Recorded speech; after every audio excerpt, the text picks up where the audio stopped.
তো আসসালামু আলাইকুম গাইস, আশা করি আপনারা ভালো আছেন। আপনাদের দয়া এবং ভালোবাসা আমিও ভালো আছি। তো আর আমি এদিকে একটাই আর এই যে লুঙ্গি, সবসময় বাড়ি থেকে লুঙ্গি পরে থাকি। আর এদিকে বৃষ্টি হচ্ছে দেখে বৃষ্টির দিনে লুঙ্গি পরলে একটা প্রিমিয়াম ফিল আসে।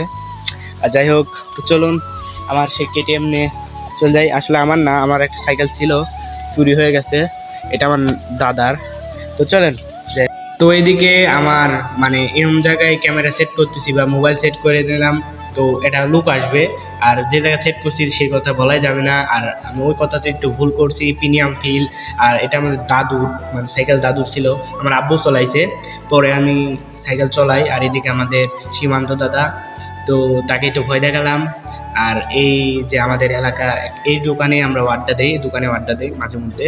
আর এদিকে আমরা ভয়েস টয়েস দেই। তো এই যে টিকটকার, মানে এই টিকটক ভিডিও বানা দিয়েছি কেবল, মানে দিলাম। ও তারপরে আমি বাসায় গেছি, বাসায় যাই ভিডিওটা করলাম, মানে করে নিয়ে আসলাম, শুরু করলাম আর কি। যাই হোক, তো চলেন। আর এদিকে সেই রোহান চলে এসেছে, চিনবেন না যেহেতু নতুন, তার নাম রোহান। আর এদিকে সে টিকটক এডিট করতেছে, তার এডিট খুবই সুন্দর, কিন্তু আমি অত ভালো এডিট করি পারিনি। তো আর এদের রোহান দেখতেছে, আর এর সাথে একটু ফাজলাম করলাম। তো এদিকে পুরো ফাঁকা, আর এদিকে সেই টিকটক এডিট করতেছে। তার এডিটটা খুবই সুন্দর, আধা ঘন্টা বা 1 ঘন্টা ধরে এডিট করে। তো আজকের ভিডিওটা এই পর্যন্ত। যদি ভালো লেগে থাকে লাইক কমেন্ট শেয়ার করবেন। আর এরকম ভিডিও তোমাদের ভালো লাগে নাকি সেটাও জানাবে। ধন্যবাদ।